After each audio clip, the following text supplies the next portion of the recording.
If you've been trying to get back into an inactive Epic Games account and keep running into login problems, this video will walk you through the fastest and safest way to recover it. Whether you forgot the password, haven't used the account in a while, or Epic is not letting you sign in, I'll show you exactly what to do step by step. And if this tutorial helps, don't forget to hit like and subscribe for more quick tech guides like this. Let's start with the first step.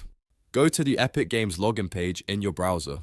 Once you're there, enter the email address that was used to create the account. Make sure you type it carefully, because even a small typo can stop the login from working. If you know the password, go ahead and try signing in normally first. Sometimes an account only seems inactive because the login details need to be entered again. If you do not know the password, look for the Forgot Password option on the login page and click it. Epic Games will usually send a reset link to the email address tied to the account. Open your inbox, check for the password reset email, and follow the instructions to create a new password. Be sure to also check your spam or junk folder in case the email was filtered there.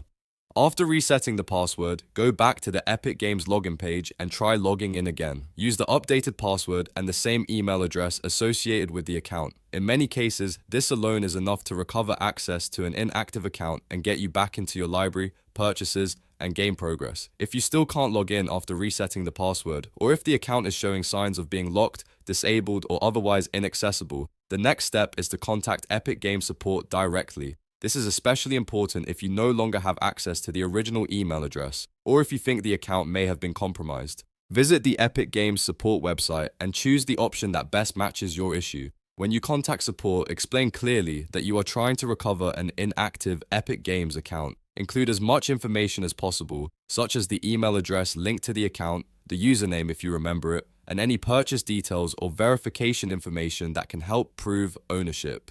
The more accurate your information is, the easier it will be for support to verify the account and guide you through recovery. From there, follow the instructions Epic Games support gives you. They may ask you to verify your identity, confirm account details, or complete additional security steps before restoring access. Make sure you respond carefully and keep an eye on your email for their replies, because account recovery can sometimes require a few back and forth messages. Once you get back into your account, I highly recommend updating your password, checking your security settings, and making sure your email address is current. That way, you reduce the chance of running into the same issue again in the future. So to quickly recap, go to the Epic Games login page, enter your email address, use Forgot Password if needed, try logging in again, and if it still doesn't work, contact Epic Games support and follow their recovery instructions. That's the safest way to recover an inactive Epic Games account. If this video helped you out, please give it a like, subscribe for more helpful tutorials, and I'll see you in the next one.